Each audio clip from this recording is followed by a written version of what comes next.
I want to make art that pulls people in and makes them think and opens them up in a way that perhaps they weren't. The art itself is a tool to open somebody up and direct them back to their own life, like ask them questions within themselves. Like, what is this saying to me?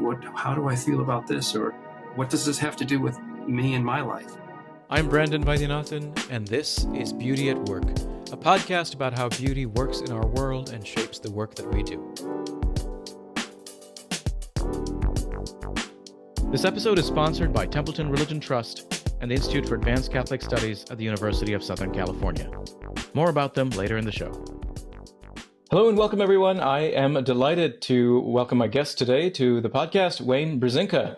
Wayne is an award-winning artist based in Nashville, Tennessee, and his signature style of art incorporates detailed mixed media and assemblage techniques applied to discarded and repurposed materials. Wayne has been a contributing artist to numerous publications, including the Washington Post, New York Times, Politico Europe, and others. Wayne, thanks so much for joining me on the podcast. It's such a pleasure to see you again. It's wonderful to be with you. Thank you for the invitation. Yeah, Wayne, I think we first met in, was it 2018? I think at Lady Lodge at a retreat where you led an art workshop. I remember that because it was a scary experience for me, like it probably is for a lot of people who do your workshops, where I as a kid loved sketching. I really enjoyed sketching. I was really good at it. And we'd do movie posters of Bollywood movies, and kids in my class would sort of, make requests for me to do this or that. But I sucked at like anything requiring scissors or glue or like multiple paints. And you had us do these collages that brought back a lot of bad memories, but it was a good experience nonetheless.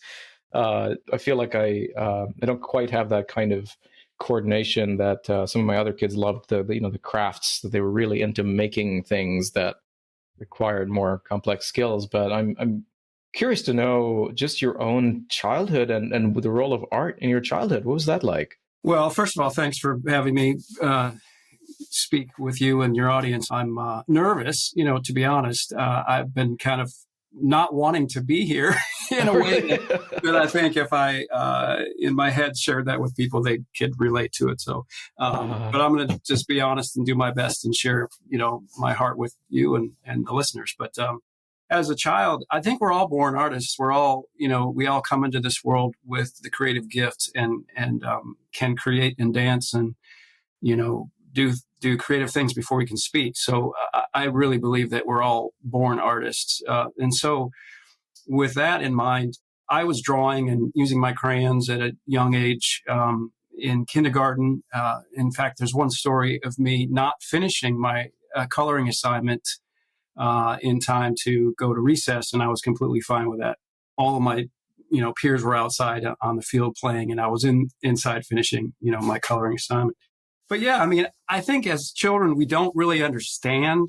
I didn't understand the why or the reason, or have the tools to sort through, logically why it drew me, but it pulled me in and still has me in its grip today. So. Wow. And did you know as a child, as you were going through middle school, high school, like that this is what you wanted to do, to be an artist, or were there other things you were pursuing, or what was your trajectory like? Well, I was born in Minneapolis, Minnesota, and then my family and I moved north in the country, which is about 2 hours from Minneapolis. And so I grew up on a gravel road in farm country. And going to a school that had 400 children from kindergarten through 12th grade. So there were 39 kids in my graduating class. And so art for me in that community I had this battle in my head of it not being well accepted in such a small farming community and kind of looked down upon and not really understood. And so I had this kind of shame, rattling around in my head about pursuing art and it not being masculine or, not being a part of the community type thing. But I still pushed through that and I still pursued and followed its calling, if that makes sense. And what was your question? You're answering it. I mean, it's Yeah. just how you like. I mean, whether like did you know you wanted to be an artist, and perhaps I mean you talk about it as a calling. I mean, what was it like to feel like? What did you feel like? What was the calling? When did you feel it? What did that look like for you? I always felt, and I still do today, I feel alive when I'm making something. When I'm creating, I feel connected to myself and to something bigger, some other, whether you call it God or the universe or whatever. Um, and I have this visceral feeling in my body as I'm making something that just lights me up. Mm. And it's in those moments, and they're fleeting. They last for a few seconds or maybe a minute. But I understand in those times that I should keep going and keep doing what I'm doing, keep using this gift, if you will. And really, as of late, believe that's why I'm here on the earth, is to make and create and to point people to beauty, point people to something outside of themselves that, might connect them back to themselves, and art, I think, is a beautiful way to do that. Yeah. That word beauty, did that mean much to you as a kid or as you were growing up? I mean, did like recognizing that this is somehow important to you? What did that look like? I didn't really think about, language the way that I do today. I'm an avid reader of poetry today, and the language in poetry, it's been said you can't argue with a poem. Hmm. The language is what it is, and you feel something or you dismiss something while reading it. And so, as a child, language, and again in the farm community, it didn't really hold as much weight, I think, for me as it does now. And I think I'm blooming and growing and just, opening up in so many different ways. I'm 55 years old, and I kind of am astounded at the growth that's happened for me in the last 10 years, Hmm. which I love. I feel very alive and content and open and Hmm. um, in ways that I wasn't as a child or as a younger person. And there's regret for not feeling and being this open now, having not been that way as a younger person. But I didn't understand. I didn't know different. Yeah, yeah, yeah. Did you face any sort of opposition? I mean, you mentioned that it sort of wasn't taken very seriously, but I mean, did it require a lot of courage on your part to invest in becoming an artist? And what were your parents' reactions like, or others in your family and your community um, to your pursuit of this path?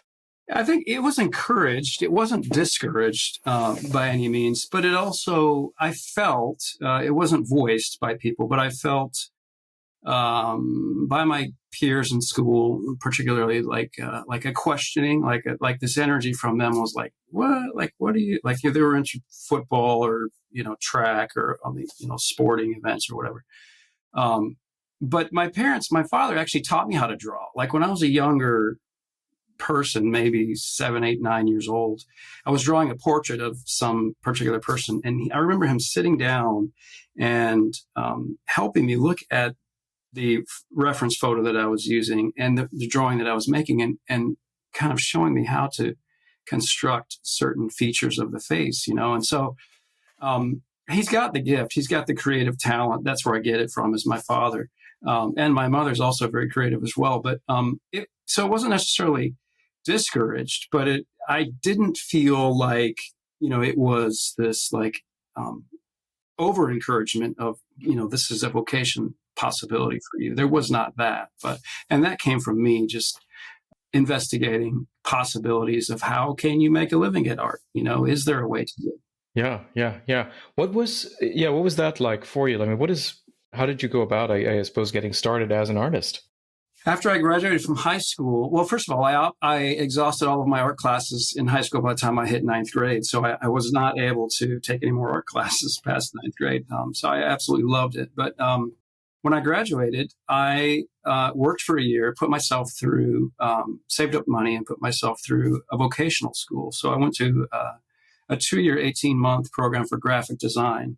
And that was at the very beginning of the computer, entrance into the world. And Mm. so we were learning computer programs and how to use the machine as a tool to design, which was very awkward in the early 90s. But so I graduated and then got my first job as a graphic designer at an advertising agency. So my old life is a designer for book jackets and letterhead, cover letterheads and business cards and logos and things like that. It just kind of has opened up. I've never really known where I'm going, which is kind of the beauty of my career is I just go, well, I think I'll step over here and things open up, or I'll go over here and things open up. And it's just following that feeling of, calling, I guess. There's that word again. Yeah. I mean, so you were working as in the advertising world as a designer, and at what point did you break out on your own and start working as an artist full time? What was that transition like? Yeah. So I went to graduated from high school, moved north in Minnesota. Still stayed in the state of Minnesota for a few years. Worked at the advertising agency up in Duluth, Minnesota, right on Lake Superior, the northernmost part of the state.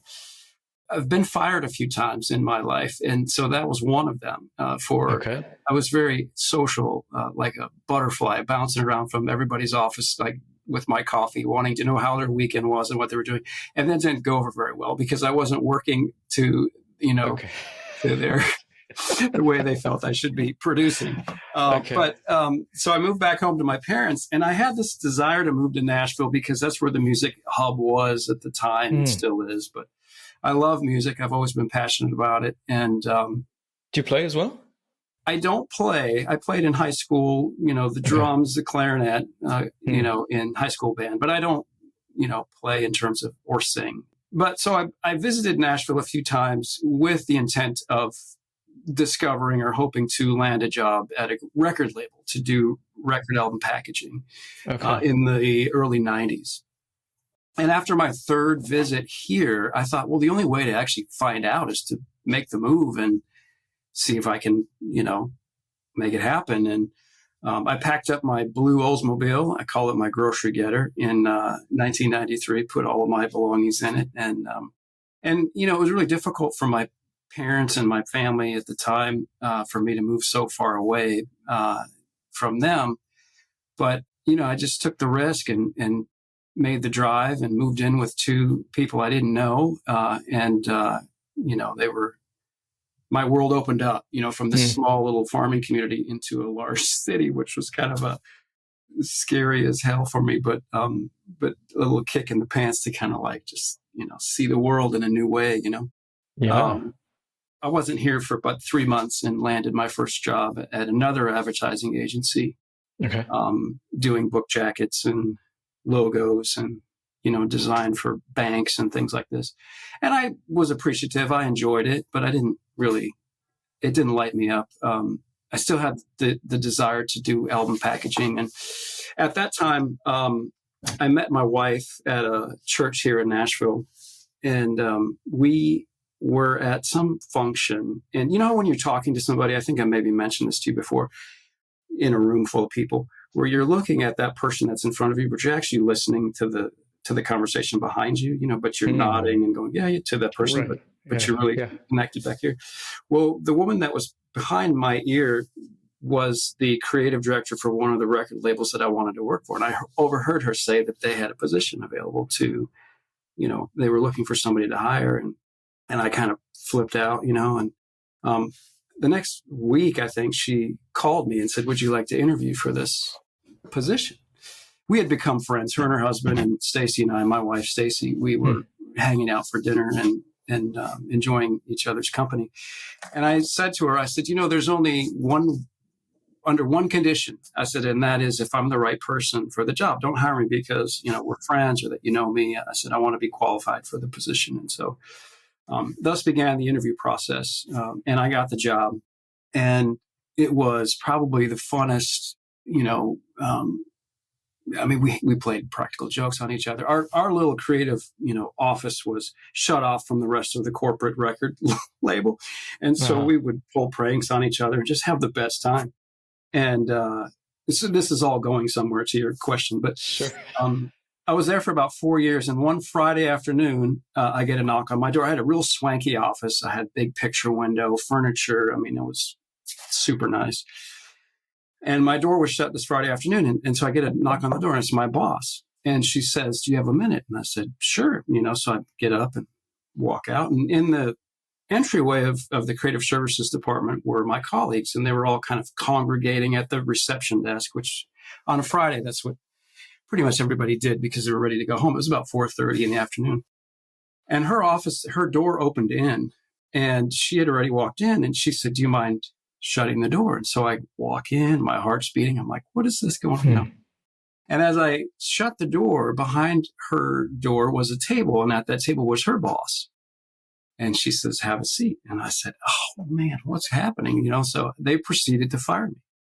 Wow. And they told me why. They gave me 3 reasons why. And one of the reasons, well, all of them, I had never heard these, 3 reasons prior to that meeting. But one of them was they said I was not providing the marketing team with what they were, requesting from me, the services they were requesting. I'm like, we kind of bump heads, but that's part of working things out.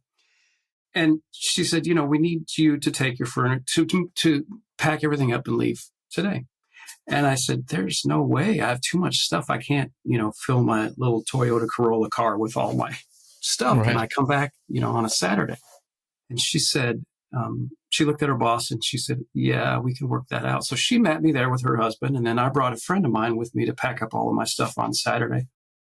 And I share this when I teach my workshops. I share this story with my students sometimes. But I had the last box of stuff under my arm, and I had the other hand was on the doorknob, but she was on the inside of the door. And I turned around and I said to her, I said, "Thank you." I said, "This has been the most incredible job that I've ever had, and I wish you well." And then I left. But I can't tell you what in me, caused me to say those words. But what I learned in hindsight after, a year or two later was that often in life, how we exit a situation, whether it be a relationship, a marriage, or a friendship, or a job, speaks far greater than how we enter, Mm-hmm. And so the posture that you carry when you leave a situation is what I learned. And it was almost intuitive or an instinct that I had. It wasn't something that came out of my mind. But the following week, she called me back to freelance, as a freelance artist. In the same office, which kind of blew my mind. But it was at that time, in answer to your question, that I began to put my foot further in fine art and illustration, if you will, for some of these publications that you mentioned at the top of the interview. And it slowly, began to open up for me after I was fired for the second time. Right. Wow. I mean, did that feel like prompting to sort of do things on your own? And because going from the stability and security of a job where you're getting a paycheck to freelancing, I mean, how was that transition? I mean, was that difficult, or did you feel comfortable? Like, how did you go through that? It was very difficult. It was very stressful. What they didn't know, the folks at my job that I was just fired from, was that my wife and I were pregnant with our second child, and none of them knew that at the time. So she was, great with child. And here I am coming into the house that we just bought. And I said, I lost my job, and it was very stressful. But what the only instinctual thing I knew to do was to freelance and just put my name out into the, pool of local Nashville people. And I soared. I mean, it just took off. I mean, I did better as a freelance graphic designer than I did, working for a company. So it all worked out. But one of the things I've learned lately is that, and I don't think it takes a while for people in general to understand that in life, there's a tension. There's this tension of unresolved issues. And when you can understand that that's life, and if you can live and balance on that tightrope with unresolved issues, you're going to do great. And you kind of hold your arms open to the unknown rather than, demanding an answer or demanding closure for something. That's really not how life works. But it's helped me tremendously lately to understand it's somehow it's going to unfold. It'll work out. But Mm. at the time when you have a second child on the way, and I was in my 30s probably, it's much more difficult to understand that. Right, right. Wow, wow. So what's this journey been like for you? I mean, the past couple of decades. I mean, how would you characterize that? The work of an artist. What is it like? Well, I'll tell you this: a lot of people from the outside looking in, my neighbors, friends, people that come up to me that maybe have been familiar with my work, they say, "Oh, wow, you get to make art all day. It must be amazing. What a great job." And I kind of half smile and I say, "Well, if you only knew, it's a job. You go down to the studio and Yeah. there are days you don't want to work, and just like any other vocation, and it's work. The bottom Mm. line is it's work, and it's a lot of hustle. But what I found that feeds me is creating work that is coming from the inside, something that's stirring in me in terms of producing something that I feel like the world might be interested in, if that makes any sense. So it's Mm. risking putting a part of myself out into the world. And there are a lot of ups and downs. I mean, I had a really painful summer. This past summer, it was very, very slow. There was not much happening with commissions or things, going on. But this too shall pass. I mean, there are these moments that we all have in our life that they won't last. I mean, we kind of we're in them for a spell, and then they will subside. But so being Mm. an artist is a lot like that. It's like a roller coaster. I have highs and I have lows, and I have these ups and downs and successes, and then kind of things slow down. But I've learned that wherever I am, it's going to change. It'll be different. It's like Yeah. feelings; they pass, right? Yeah. They're not forever. Yeah. Yeah. Yeah. I want to ask you about beauty again, since we're talking about beauty at work as the theme of the podcast, and there are a number of dimensions of beauty or dimensions of work where you might find beauty, and one of them you've talked a bit about process, and I don't know if you'd say there's any. Would you say there's beauty in the process of work, right? Because there are days when certainly, as you say, you don't want to go to work, but are there experiences that you would consider beautiful in the process of making art? I would say, obviously, the right answer that you want to hear is yes. But I believe that. I really believe that is true. The process itself is life-giving to me, in terms of the collecting of pieces or ephemera, pieces of paper or objects or things like this, that have a story in and of themselves. So I bring a lot of these pieces together to form a greater story. And so it feeds me. I mean, that making process, I come alive with the history of the objects or the subject that I'm bringing to life through these pieces and parts, which also I think speaks to my draw to the human face and to portraiture, which I've done a lot of portraits in my career. But the complexity of human beings and our face, everybody's drawn to the face of another being in relationship because that's how we communicate, is by looking at each other. It's like John O'Donohue, the poet John O'Donohue says, we engage each other and we see each other, but we don't really know each other. We don't know the interior world, of somebody. But Yeah. and so my portraiture consists of a lot of objects and complexities, that when they're brought together, they form the visual of the person that I'm bringing to life. And that's why I love mixed media art, is because you can pull a little bit from each direction or collect objects and bring them together to tell a larger story. They each have their own little story in and of themselves, but you bring them together and it's this giant puzzle that, has a draw for people to be curious more about.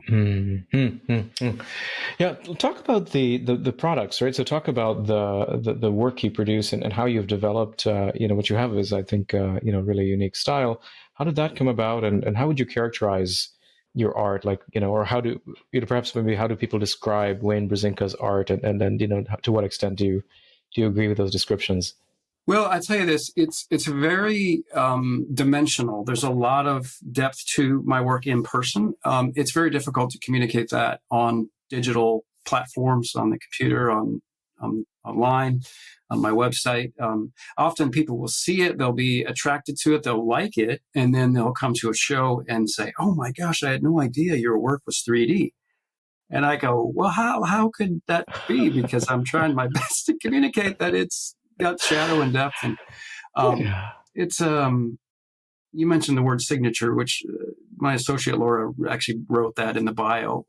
I think that, I'm looking at a piece over here. That's why I keep looking off the side. But there's a portrait of Willie Nelson. I was commissioned by the Washington Post to do Willie Nelson's obituary portrait. He's not passed away yet, but so it's not public. But that's what I'm looking at in the corner. There's a lot of pieces and parts, and it has grown over the years. My style has kind of taken on its own life in terms of, I'll put pieces of foam board under cardboard or pieces of paper to raise it up more. And I just found I found it very interesting as I was working several years ago with the shadow and the depth, and it just began rising off the canvas more.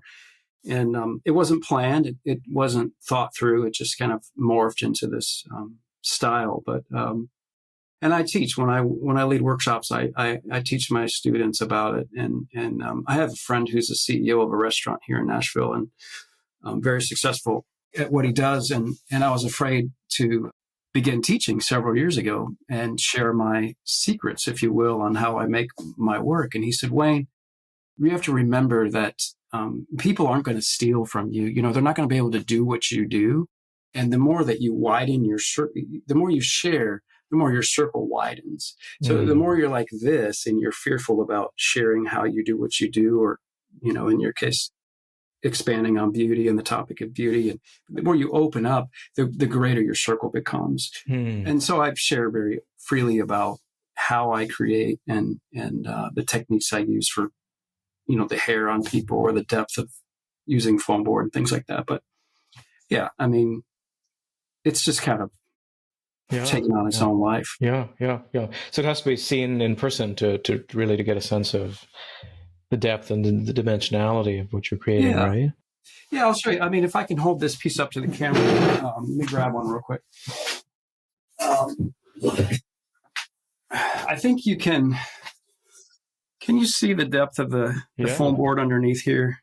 Yeah. But, when the light hits it a certain way, you can see the shadow. Exactly. And it almost becomes, and actually it goes that's the right way, I guess, is it? Like this. Right. But yeah, so there's pieces of paper like music sheets and cloth and, old written notes from people, which I love. Anything vintage, any handwritten journal entries or things like that. But and it's on a wooden panel, that's about 2 inches thick. But that's what I mean. The depth and the shadow and the complexity of the image it takes on a life of its own. Yeah. And you've done portraits of some some very famous people. I mean, I think is it typically like obituaries? I mean, I recall Mr. Rogers. That was one that was recent. Something about how that come about. Like, how do you get a commission to do those pieces? What the response has been from families of people who are who you've captured in your work. Yeah, I mean, I've done a few portraits for the Washington Post, several presidents for them, and I learned early on in my career, when you think about a publication like the Washington Post or a magazine, the digital image that gets printed is not very large. It's a small image.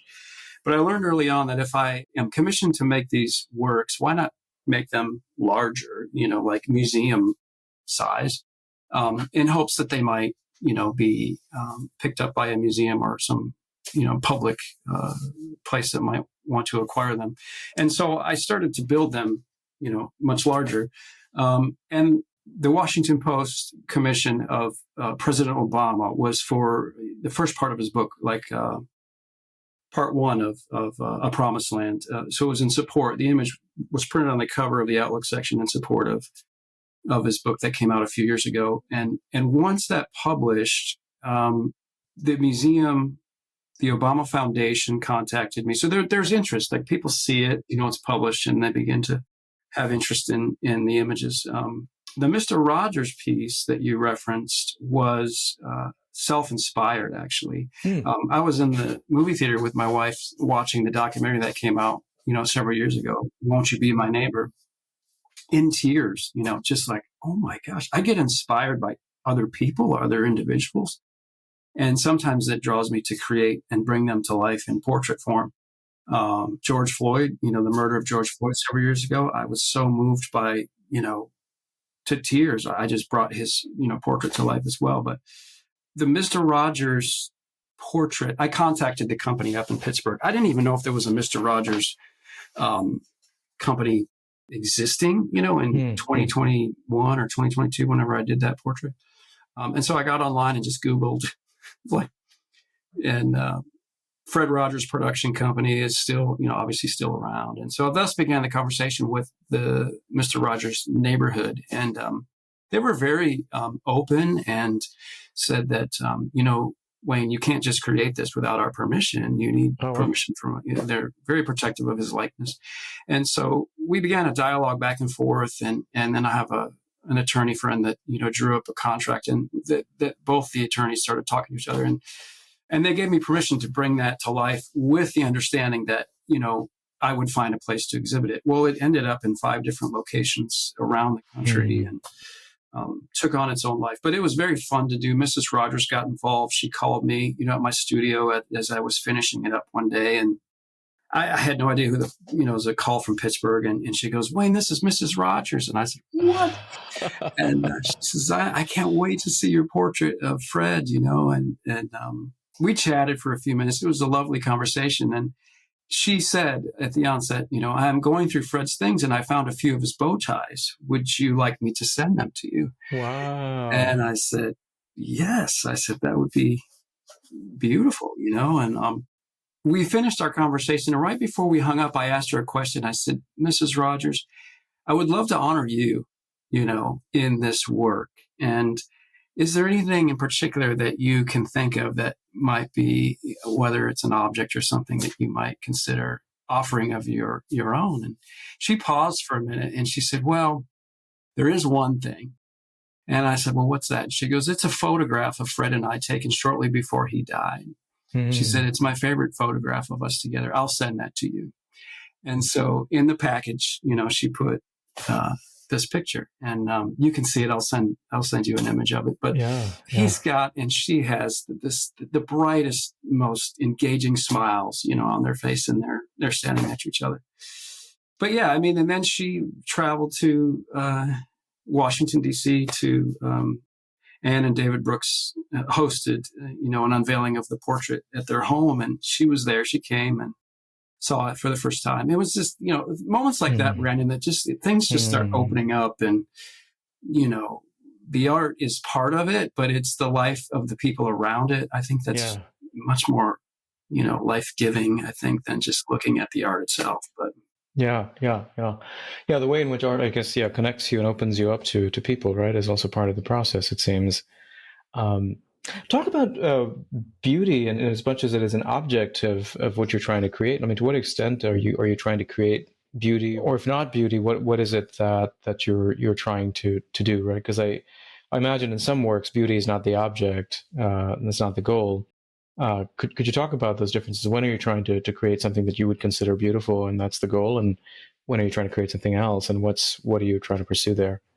I think that in life, I've learned, in regards to your question, beauty is engaged, the impact of beauty for me personally, I'll just say for me, bumping up against the darkness and the grief and sorrow of life. I think to truly, really engage beauty, you have to hold in tandem this darkness or this grief that we all have, and so for me personally, that has helped myself as an artist open up more. I've always been afraid of beauty, to be honest. When I was a younger artist, the word beauty and art and me being, it ties into my story of my own, past, my own trauma. But the word beauty and male and me being 6'3" and being an artist, there was always this like push pull of like, this isn't something you should be doing. And, you grew up in the country. Like there was always this like, it's not masculine, you need to be doing something, all this bullshit, in my head.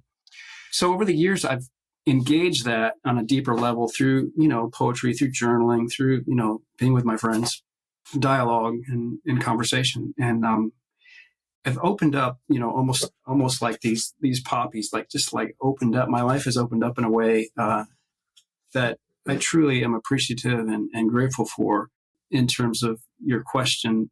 So I don't set out to, necessarily always make something that's beautiful.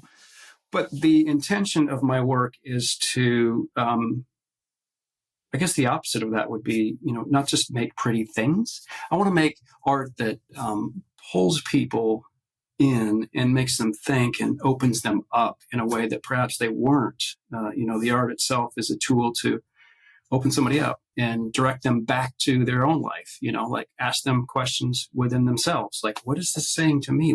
How do I feel about this? Or, what does this have to do with me and my life? These are the questions I want people to ask themselves as they look at my work sometimes.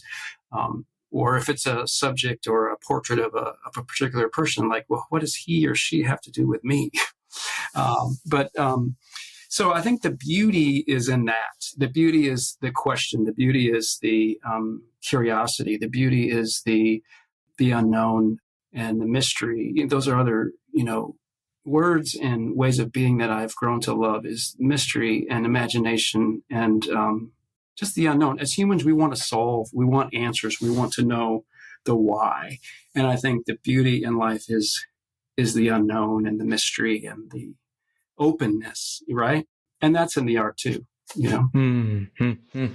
Are there do you have examples of your work where you found that response to be quite easily forthcoming, where people tell you that this really has opened them up or has led them to, is raising questions for them? Like, are there a few, a couple of pieces that come to mind for you where you're getting that response pretty immediately?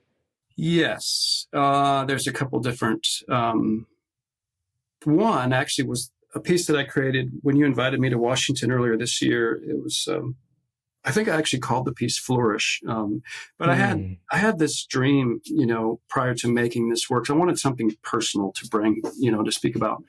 And I was out in the universe. This is my dream. I was standing out in the universe, completely unclothed, not in a graphic, sexual way, but just out there, just with my arms open. Really not knowing, just feeling very comfortable, feeling trusting this bigger something. But underneath in the image, in the art, is this, very angry wolf kind of like coming up at my feet. I'm actually, standing on the snout of this wolf. And so there's a lot of tension in that image. You've got this figure that's unclothed, that's very vulnerable. And you also have this dark, it could be, it doesn't have to be dark, but you've got this, ravaging wolf kind of leaping at the heels of a human being. And again, what I mentioned earlier, I think in life that's how, many of us, if we're honest, that's who we are. I mean, there is this beauty and this openness and this trusting and this, hope in something bigger, but there's always this darkness underneath, right? And so you can't have one without the other. There's the both hands. And so I wanted to illustrate that in the work, which I'll share that image with you after we finish. But there were questions about it, at the event, and judgments, and this is what it means for me. And, ooh, that's a very evil looking image. And I'm like, okay, that's great. People see what they want to see, right? And that's part of the beauty of art too, is you can't force, what I was hoping people to engage and witness on them. You have to let them bring their own narrative to it. And so that's why I love making art too, because it doesn't solve, I love that phrase, we see what we want to see in life, and wherever we are at that time is what we're looking for, right? If you're looking for beauty, you're going to see it. If you're looking for the other shoe to drop, it's going to happen. So how do we kind of exhale and just be, do the next thing on our list, if you will, and be okay with that?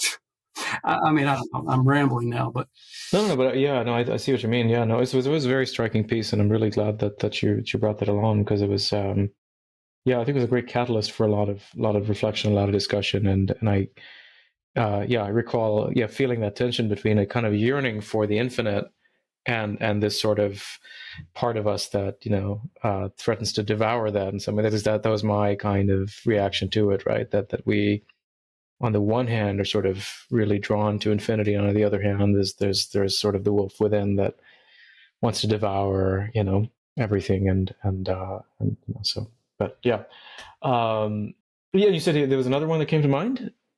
There is. It is. I don't know if you've seen it. It's on my website. I'll share it. It's my personal trauma art that I created years ago, just around my own story. And I'll share the link with you. It's written about, and the visuals are there, and there's wolves in that one as well. Right. Yeah, and that evoked a similar reaction from people. Oh yeah, for sure. I mean, more so than the one that I just talked about, but yeah, I mean that the one that it's called "Preyed Upon Prey" is this image, and it's very large. It's 6 feet, 5 feet by 4 feet, and 38 inches deep. It was a big installation piece that I was moved to bring to life, but scared as hell to do. I had a client that was doing a dream journal, and she said, "Would you be interested in bringing one of your own dreams to life, for this cover of our inaugural journal?" And I said, "Well, yeah, maybe, I might be." And when she invited me, the first thought was this nightmare I had as a child, come to mind, that I should bring to life in art. And I just pushed it down. I thought, nah, I'm not going to do this.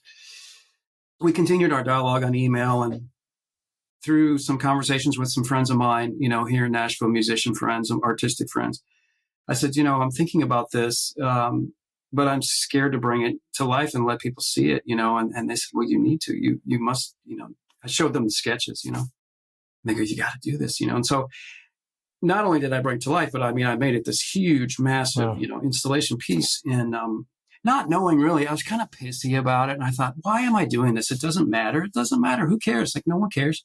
It's going to go on the cover of this journal, and that'll be all fine. But it sat in my studio when I finished it. And after, I turned in the image for the journal, and I had a workshop attendee sign up and come to make her deposit. And actually, ironically, she's coming to my studio today again, this afternoon. But she came, her name is Kathy, but she came to my old studio with her deposit for the workshop. And just like many people that come in here, they get excited and they want to look around and go, oh my gosh, this is where the magic happens, and blah, blah, blah. And she saw that piece in the corner of my studio, and she said, what is this? I go, well, that's my personal story. That's my trauma as a child. And she her hands kind of just went like this, and she started to cry, when she was looking at this piece. And it was at that moment, Brandon, that I realized the power of art. This was maybe 2014, 2013. So however many years ago. But I thought, what is happening? Like, she was literally in tears, And she said, this is my story. She says, I've never told anybody that what you made is my story. She handed her deposit over to me, and she left the studio, and she drove, away. And she texted me later, and she said, I drove around for 3 hours after I left your studio crying in my car. And she said, that is my story. I've never told anybody that before. And I was like, whoa. And there was another moment where a client came to my studio, a mother with her teenage daughter who was recording a record in Nashville. And they came for a meeting to talk about the record packaging and, the art for the package. And they came in very excited to be in my studio and walk around, and they saw that piece the mother did. And she said, what is this? And I said, well, that's my personal story. And there was a chair. You can kind of see, I don't know if you see the chair. There's a chair it's that chair over there. But she kind of fell into it. And she said, that's my son's story. He was molested by his Cub Scout leader, and I was like, what? So it just opened up, and it I think gave people permission. It was a piece of art that gave people permission to speak and to say, for them what was true, and for them it was, probably decades of having not being able to have the words or the dialogue to speak, to push the words out. But anyway, that's the piece that I'm talking about that I'll share. Yeah, no, that's really important, I think, because it's what's at stake there is perhaps not beauty, right? There's something else going on, and maybe there is a sense of beauty and a kind of aptness in the way in which what you created expresses an experience, right, that people can immediately connect with and resonate with. And I don't know if beauty is the right word for that, but it seems like a really important function of art to do that. And you've been doing some workshops around trauma, is that right? Could you say a little bit about that? Yeah. Yeah, it's become one of my favorite things to do as a working artist, is to facilitate and host and lead people back to themselves and help them, help the light come back on in their eyes, as I like to say. But just using the tools, using the scissors and the glue and the paint and the paper to a means to an end. And there are different, techniques that I use. I think obviously you've been in one of my workshops, but I let the art lead. I really am just the host or the facilitator, and I've become over the years trained and aware enough of the room to understand what might be happening for somebody or what might be opening up, and to just kind of let it take over. But it's been really, really powerful. Combat veterans, from Iraq and Afghanistan, emergency hospital care workers, nurses, doctors, ER doctors, and the general public, people in different vocations. But,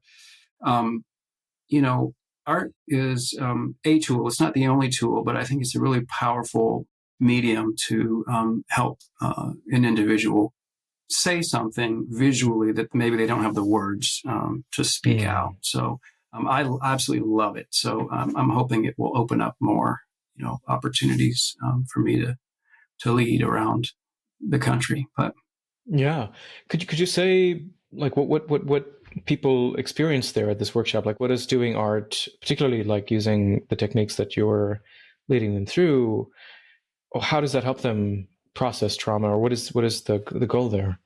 Or what have you seen happen? Yeah, in the context of veterans, combat veterans, many of them have struggled for years mentally with their mental health. Maybe some of them have TBI brain injuries. There's a number of factors happening for veterans in particular, but art is perhaps talk therapy hasn't worked and other forms of therapy have not worked for them, but art and music are new scientifically proven methods to help an individual in ways that talk therapy or other forms of therapy can't.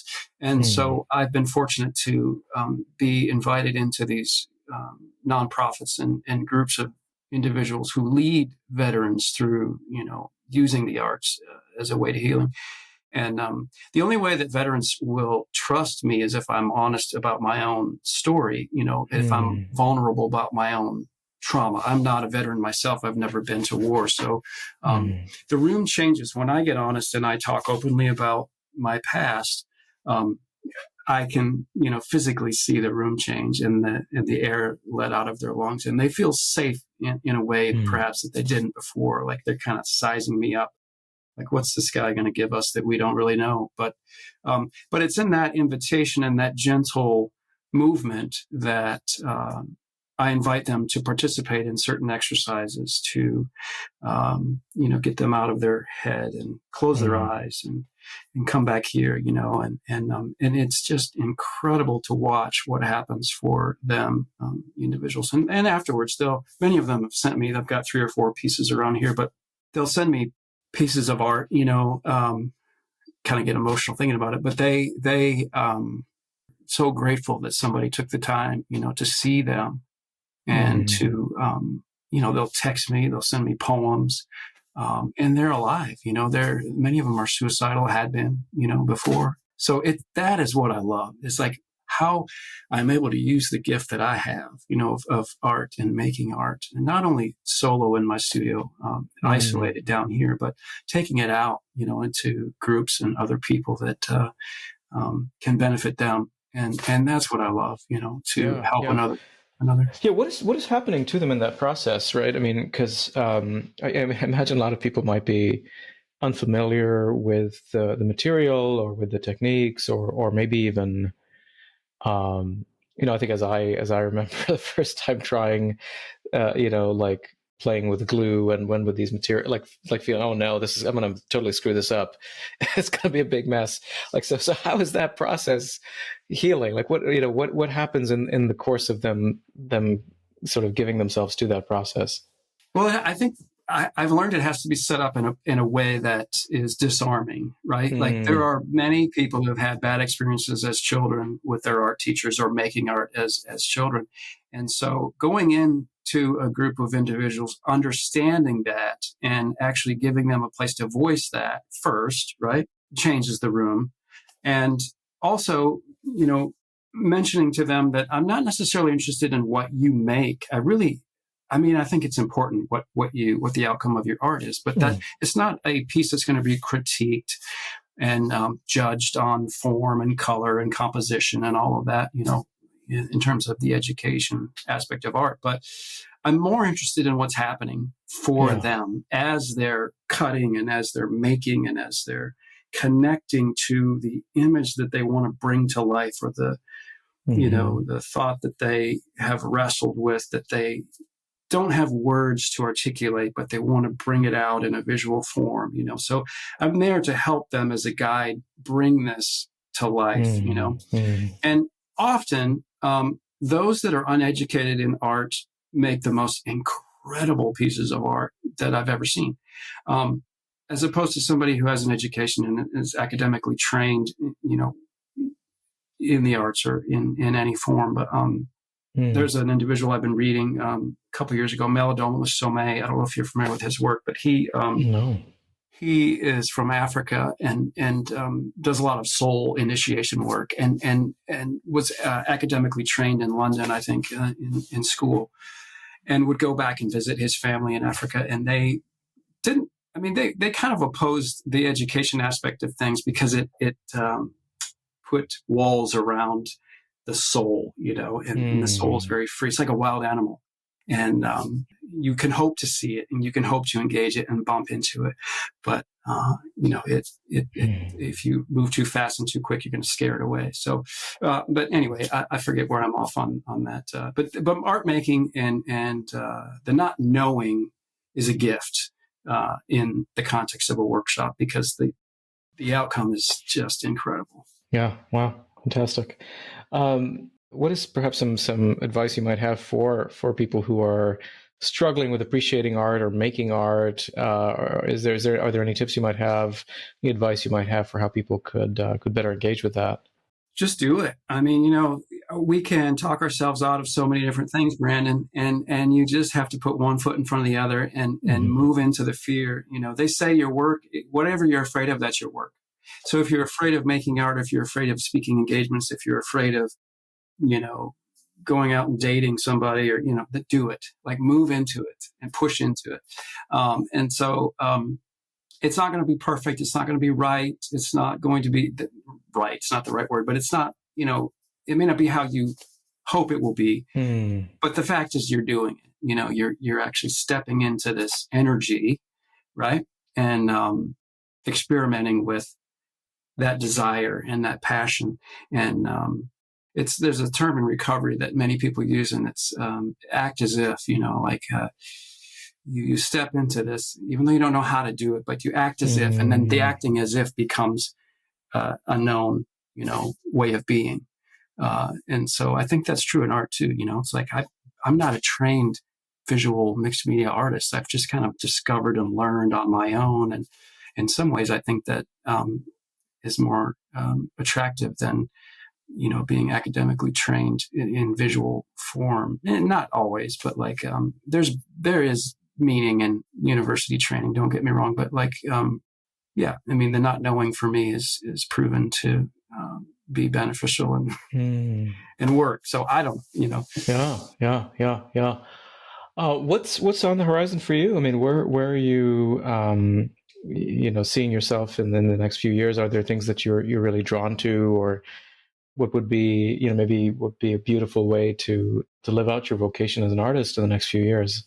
More workshop experiences. I mean, I think if I could find avenues and ways to plug in to, different communities and different areas of teaching and facilitating. I mean, that is what feeds me, really. What feeds me and what keeps me going as a solo, isolated working artist. I love music. I always crank up music down here, and I'm listening to music and podcasts as I.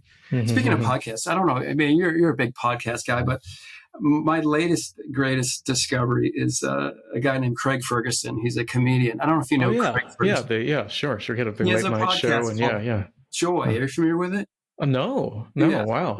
It's fairly new. He's got maybe 7 episodes on it, but it's really just him sitting down with his friends, talking about what brings them joy, what in their life,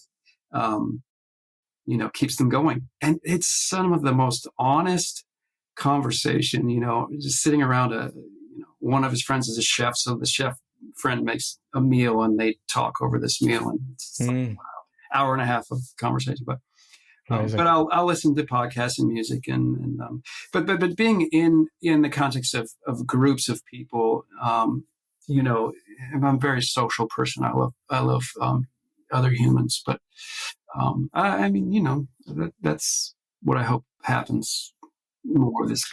Yeah. Well, I really enjoyed your workshops, and I mean, we had this retreat, 2 months ago maybe, and it was really a powerful experience, I think, for all of us to go through that workshop. And even in spite of I'm constantly feeling awkward around glue and scissors and cloth and collages and so on. But that wasn't, the point wasn't to make a masterpiece, right?